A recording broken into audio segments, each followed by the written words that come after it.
తొలి ఏకాదశి ప్రాశస్త్యం ఏమిటో తెలుసా? ప్రథమ ఏకాదశి అనే సంస్కృత నామాన్ని బట్టి తెలుగువారు దీనిని తొలి ఏకాదశి అని వ్యవహరిస్తున్నారు. సంవత్సరానికి 24 ఏకాదశులు, అందులో అధిక మాసంలో 26 ఏకాదశులు వచ్చిన ప్రథమ ఏకాదశి మహా ఏకాదశి అని ఈ ఒక్క ఏకాదశిని గొప్పగా చెప్పడానికి కారణాలున్నాయి. సంవత్సరానికి అయనములు 2, అందులో దక్షిణాయన పుణ్యకాలం యందు పండుగలు అధికంగా వస్తాయి. అంతేకాక ఆరోగ్యం కోసం నియమాలు ఎక్కువగా పాటించాల్సిన అవసరం రీత్యా పెద్దవారు అనేక వ్రతాలు పెట్టారు. అట్టి పండుగలకు ప్రారంభం ఈ ఏకాదశి నుంచే. ఇంకో విధంగా చూస్తే చతుర్మాస్య దీక్ష దినాల ఏకాదశుల్లో మొదటిది కావడం వలన కూడా దీనికి ప్రథమ ఏకాదశి అని పేరు వచ్చింది. అసలు ఈ తొలి ఏకాదశి పండుగ గురించి బ్రహ్మ వైవర్త పురాణంలో వివరంగా ఉంది. ఈ ఏకాదశి విశిష్టమైనది, విష్ణుమూర్తికి ప్రియమైనది. ఈ రోజు హరిశయనోత్సవం జరుపుతారు. శేషసాయి అయిన లక్ష్మీనారాయణులు ఇరువురిని కూడా భక్తితో శ్రద్ధగా పూజిస్తారు. కనీసం ఈనాడు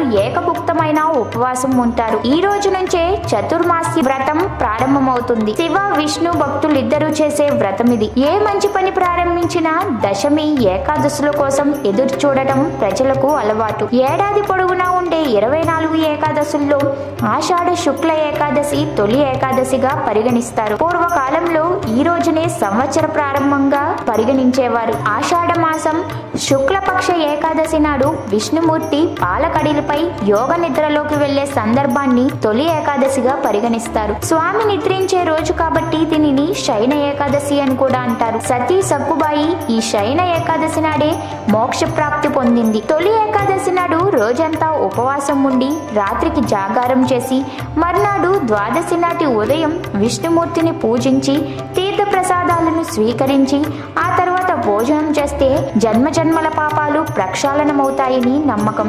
ఆ రోజు యోగ నిద్రకు ఉపక్రమించే విష్ణువు మళ్ళీ 4 నెలల తరువాత కార్తీక శుద్ధ ఏకాదశి నాడు మేల్కొంటాడంటారు. దానిని ఉద్దాన ఏకాదశి అంటారు. ఆ తరువాత రోజు వచ్చే ద్వాదశినే క్షీరాబ్ది ద్వాదశి అంటారు. ఈ 4 నెలల కాలాన్ని పవిత్రంగా పరిగణించి అందరూ చతుర్మాస్య దీక్ష చేసేవారు. తాళంజంగుడు అనే రాక్షసుని కుమారుడగు మొరాసురునితో యుద్ధంలో గెలవలేక అలసిపోయిన విష్ణువు తన శరీరం నుంచి జనింపజేసిన కన్యకనే ఏకాదశి అంటారు. ఏకాదశి వ్రతాన్ని ఆచరించే రుక్మాంగదుడు మోహిని రూపంలో వచ్చి ఏకాదశి పూట పొందుకోరిన రంభను తిరస్కరించాడట. ప్రస్తుతం మఠాధిపతులు సన్యాసం తీసుకున్న వారు మాత్రమే ఈ వ్రతాన్ని ఆచరిస్తున్నారు. చతుర్మాస్య దీక్ష చేపట్టిన వారు 4 నెలల పాటు ప్రయాణాలు చేయరు. కామ క్రోధాదులను విసర్జిస్తారు. ఆహారం విషయంలో కొన్ని నిషేధాలు పాటిస్తారు. జొన్న పేలాలు బెల్లం కలిపి దంచి పిండి చేస్తారు. రైతులు ఆ రోజున ఖచ్చితంగా పేలపిండి తింటారు.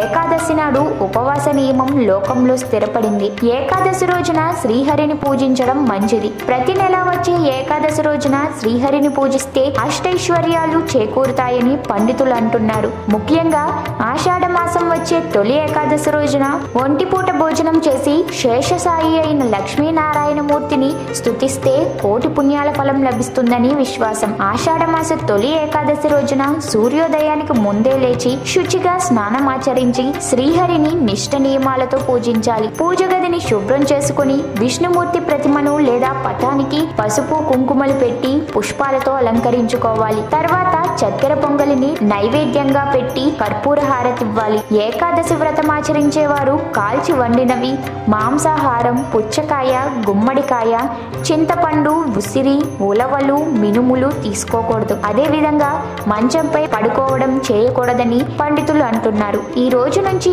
కార్తీక శుద్ధ ఏకాదశి వరకు విష్ణుమూర్తి 4 నెలల పాటు క్షీర సముద్రంలో శేషసాయిపై పండుకొని కార్తీక శుద్ధ ఏకాదశి నాడు మేలుకుంటాడని పురాణాల్లో చెప్తారు. అంటే వ్రతం తొలి ఏకాదశి నుంచి 4 నెలల పాటు చేస్తారు. ఇంకొక పౌరాణిక గాథలో విష్ణుమూర్తి ఈ రోజు నుంచి కూడా పాతాళ లోకంలో బలి చక్రవర్తి ద్వారం వద్ద ఉండి కార్తీక శుద్ధ ఏకాదశికి తిరిగి వస్తాడని అంటారు. అయితే క్షీర సముద్రంలో విష్ణుమూర్తి శయనించడం వల్ల హరిశయన ఏకాదశి అనే పేరు కూడా ఉంది. అలాగే శయన ఏకాదశి అని కూడా అంటుంటారు. ఆంధ్రప్రదేశ్ లో ఈ తొలి ఏకాదశి అత్యంత భక్తి శ్రద్ధలతో చేస్తారు. మీకు ఈ వీడియో నచ్చితే లైక్ చేయండి, షేర్ చేయండి. మరిన్ని అప్డేట్స్ కోసం మా ఛానల్ ని సబ్స్క్రైబ్ చేయండి.